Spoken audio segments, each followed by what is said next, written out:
Hi, my name is Karen Fabian, and I'm the founder of Bare Bones Yoga, and welcome back to the Bare Bones Yoga Learn Yoga Challenge, this free video series that I'm posting here on my YouTube channel to share information about the alignment, the anatomy, and the specific actions to take in several key yoga poses. And today we're up to video number 6, and we've got a lot to cover, so I'm going to dive right in. Just a couple of reminders. If you haven't downloaded the PDF guide that goes with the challenge, I'll include the link to it here. And if you've missed any of the prior videos, take a look at those and then come up onto this one because each video builds on itself. I also want to remind you that everyone watching the video is eligible to win a free book of my latest book on yoga called Structure and Spirit, and it breaks down the anatomy as well as the spiritual side of yoga and provides you with meditation exercises as well as journaling exercises. So it's a really active read. And anyone that comments on any of the videos is eligible for a free book. So feel free to add your comments, and I'd love to hear from you about what you're thinking as you watch the videos and as you put some of these tips into your practice. And I also will be referring throughout the challenge to my anatomy manual. So here's the anatomy manual, and everybody watching the videos gets the manual for $50 instead of $65. This is a full 200-page anatomy guide that not only breaks down the postures, but also provides you with key anatomy information so that you can fully understand the practice. The book is available on Amazon for $31.99, but viewers of this video get it for $26.99. So to take advantage of the books at a discount, just send me an email, karen@barebonesyoga.com, and I'll show you how you can get them. So let's begin with today's video. We're going to go through triangle, twisting triangle, straddle forward bend, one of the variations of that pose, and pyramid pose. So let's start out with triangle. So one of the things that I like to do when I'm teaching is speak to the benefit of the posture, because many times with all the cues that students get, they miss out on what's the point of me doing this pose anyway. And if you can share that with people, it can help them avoid different actions that might get in the way of them getting that benefit. So when we look at something like triangle, and I'm going to set it up similar to my Warrior Two, and I'm going to have a pretty narrow base. So I'm going to have my front heel pretty much in line with my back heel or the instep of my back foot. And when I take the block, which I would highly recommend, behind the shin, and I'll tell you why that is in a second, and I place my hand on the block directly under the shoulder, I've got sufficient leverage to begin to twist through the torso and reach the right arm up to the sky in this case. So if you look at this pose and you really didn't know anything about the individual muscles, you probably can see that it's a stretch or an opening for the front of the body. So we've talked a few videos back about what muscles are, especially in the shoulders, that are internal rotators. And I don't know if you remember what those muscles were, so I'll give you a moment to think. What muscles internally rotate the shoulders?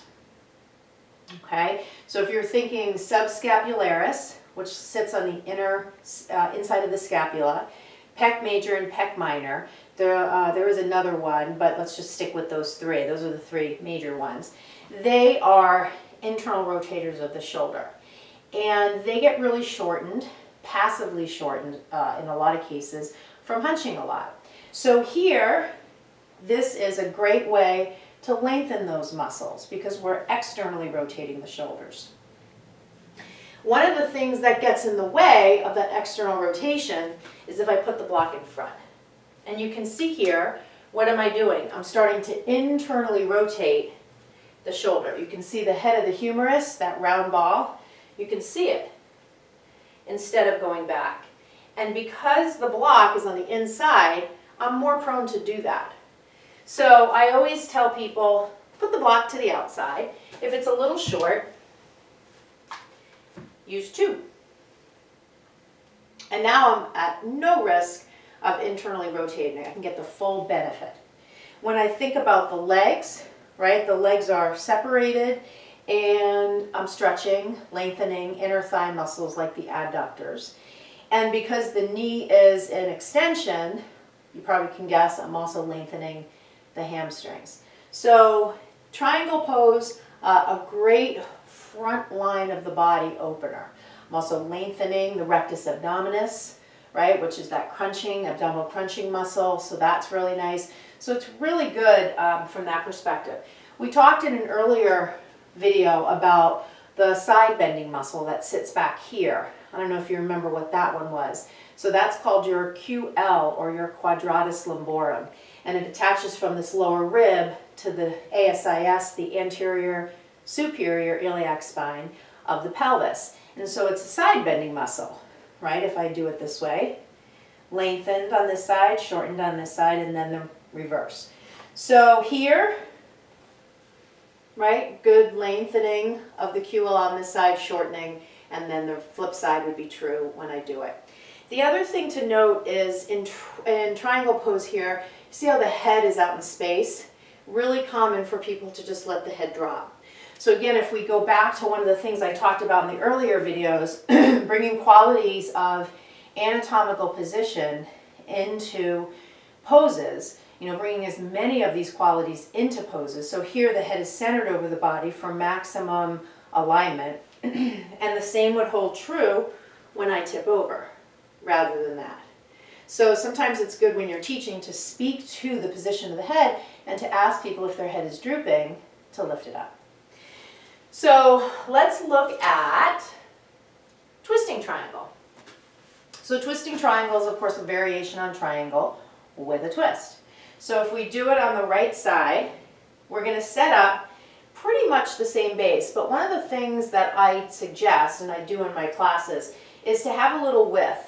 One of the anatomical principles I talk about in Structure and Spirit is this idea that wider is steadier and narrower is not with respect to the base of the pose. So as we take the pose a little wider, we're going to give people more stability, and because we're asking them to twist, it's a really nice thing to suggest to give them right out of the gate more stability. The other thing to keep in mind is the longer the base, the more lengthening is the focus, versus the shorter the base, the more steadying is the focus. So if I take a twist with a very long base, it's very, very hard to get the sufficient rotation through the torso. So along with stepping a little wider, suggest your students step in a little bit, especially because they're probably coming into twisting triangle, maybe, from a wide straddle. So they're going to turn this way, and if they don't deal with the position of that back foot, they're going to try to twist. It's going to be hard. So once you set your base, same idea. You're going to set the block under the shoulder, and then begin to root into the legs. The legs are the foundation, and taking the right hip back, which is a nice cue for folks, to start that rotation. Okay? So you can see in the full pose here, I've got my arms pretty much stacked, one over the other. I'm taking the right hip back, taking the left shoulder forward. I've got that same external rotation through both shoulders that I had in regular triangle. Now, two things I want to bring up. The first one is that old school tendency for students and teachers to lock down the sacrum. I really feel like this is a potential problem for people as they twist and try to lock this down. It can put some potentially undue strain on the SI joint, because now I'm locking this, but yet I'm twisting through the lumbar spine and the thoracic spine. And so these ligaments here can tend to get a little strained. You can even kind of feel it a little bit, rather than using the legs. But people seem to be obsessed with keeping the hips level, rather than letting this hip lift a little higher. What's the harm in that? I'm not sure. Rather than rooting down through the sacrum and trying to keep that level. So that's one thing that I suggest. And then the other thing is, I really never teach to the outside. I just find that it's too much for people to keep the stability at the ground. Of course, if you want to do it, try it, see how you feel. But this is really nice because you get the stacking of the joints. So that's your twisting triangle. So really great way to strengthen the obliques, internal and external obliques. So it's a really good core strengthener. Again, we kind of demystified in an earlier video this idea of twists being detoxifying. Your liver is an organ that's responsible for detoxifying your body. But you know, twists as a general rule don't have any magical quality to detoxify us, but they do an amazing job of strengthening the muscles of our core. And the twisting muscles are the internal and external obliques. So that's your twisting triangle. The next pose is straddle forward bend. So this is something, there's a couple different variations. So one variation or one idea is to take the standard base of the pose, which is this wide straddle, making sure the feet are not turned out. It can be kind of hard on the lower back if we fold down with the toes turned out, and also watch the knees locking. When the knees lock out, it can be kind of a strain on the knees when we lower. And then we're really leveraging that rather than working muscularly to come into the fold. What you'll find also is that if people have tight hamstrings, when they come down, especially if their knees are locked, they'll only get about halfway and then they'll be here. So that's why it can be nice to have people bend the knees a little bit, and as they come down, I'll turn a little sideways, as they come down, they can get a little bend and a little more of that required flexion through the hip joint. So once they come down to the ground, there's a bunch of different things you can do. You can have them bring their hands back so they mimic that low push-up arm positioning. You could have them interlace their hands behind their back and take the straddle fold from there. Okay, and that's really nice because that strengthens the muscles in the back of the body that pull the shoulder blades closer together. We talked about those in an earlier pose. Those are the rhomboids. And so when we squeeze the shoulder blades closer together, contracting the rhomboids, we're lengthening that front line of the body, those muscles I talked about earlier, subscapularis, pec major, and pec minor. So those muscles work in an agonist-antagonistic way. So when one does one thing, contract, the other does the other thing, lengthen. When the one lengthens, the other one contracts. So many muscles work in partnership. Another great example is the glute max, is the hip extender, and the psoas, which runs around from the low back to the femur, is the hip flexor. So sometimes a little easier to remember muscles with respect to their actions from an agonist-antagonistic perspective. So that variation works. The straddle with the hands down. You can also do something like this. So there's a couple different ideas. It's a great way to lengthen the adductors. We do quite a bit of things posture-wise where we're lengthening the inner thighs. So that's why I like to do some other things like cow pose or eagle pose where I'm strengthening the adductors rather than focusing on all these postures where we're doing a lot of lengthening. And that's come up a couple times. I read a really good, I think it was a blog post by yoga teacher Trina Altman. She has some great content on anatomy, and she was talking about that. And I really very much agree with that idea that there is so much that we do where we're in, you know, a lengthening position from the perspective of the inner thighs. So, you know, just think about different things you can do to balance that as you're teaching. The other pose we're going to go over, the last one, is pyramid pose. So pyramid pose, I just actually pulled it up in my anatomy manual, and as I mentioned, the manual has pictures of the key postures, and it breaks down each pose into the important pieces to remember. So things like the primary action, the key action, key muscles in action, modifications, things to look for, and speaking to mind. So every single pose is broken down like that. So it's really easy if you're a teacher to pick up cues for each pose, to understand the musculature in each pose. If you're a student, you can look up a posture and you can kind of dive into a little bit more of what's happening in that individual shape. So when you look at something like pyramid pose, It's similar to the leg positioning in your twisting triangle. And so again, it's nice to work it a little bit wider. Because the legs are straight, it's a hamstring lengthener. So if people have some tightness through the hamstrings, that's where the blocks can come into helpful support. One of the things that comes up a lot in this shape is having too much of the weight fall forward. So you'll see people kind of like this. And so it's helpful to cue and to know as you're practicing, both legs are straight and more of the weight is in that back leg. You're really rooting almost a little more into that back heel. And so once you get that, you're really better able to come into the pose. And you will feel some lengthening, of course, on the hamstrings. Remember, the hamstrings begin on the ischiotuberosities, which are the sitting bones. And so, you know, all muscles begin and end someplace. And we want, when we're practicing, to really be mindful, be aware of, do we feel some pull at the origin of the muscle? So this is a prime example, just like down dog, where if the legs are super straight, you know, I can feel some pull right there. So maybe a little bend is nice to kind of ease off of that pulling, so that the fold, that the shape, that the lengthening is a little less to the fullest range of motion and a little bit backed off from there. And I think that's a really good mindset to take into your practice and into your teaching, understanding, of course, that for many, many students, the main reason they're there is because they want to get stretchier, they want to get more flexible.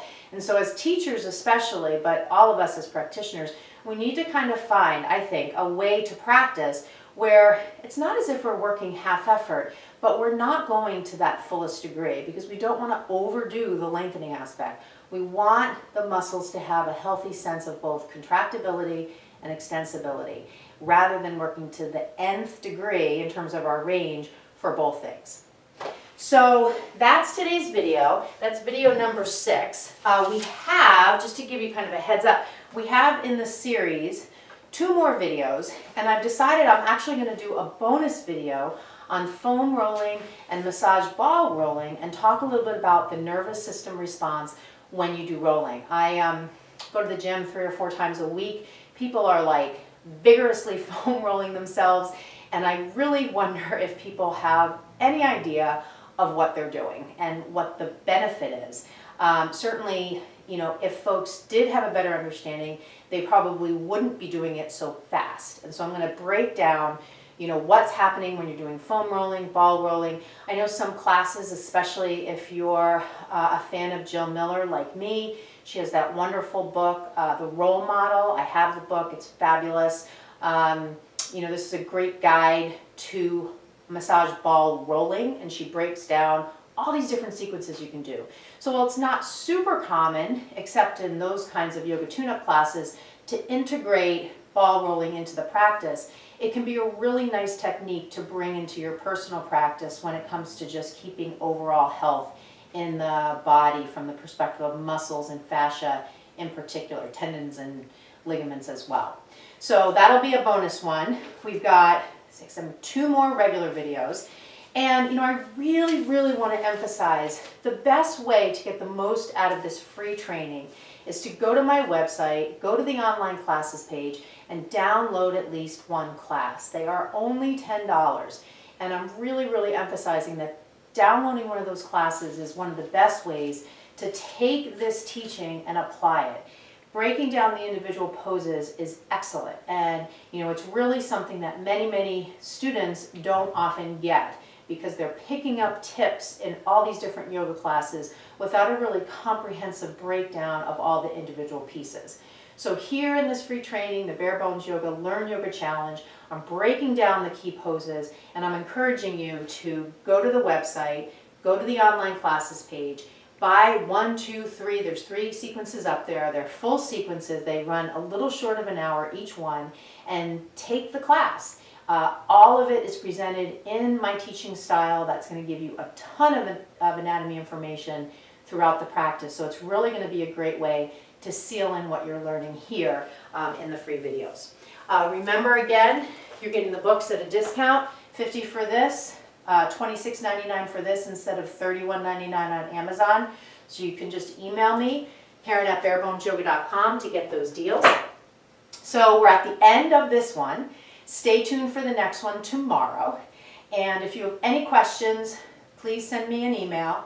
Visit the website, download anything on there. I have a bunch of different things on there, as well as webinars. I have quite a few webinars posted which break down different aspects of yoga anatomy. So feel free to visit the webinar page and listen and watch to one of those. So thank you so much for your comments so far. Leave a comment, and I look forward to seeing you at the next video. Namaste.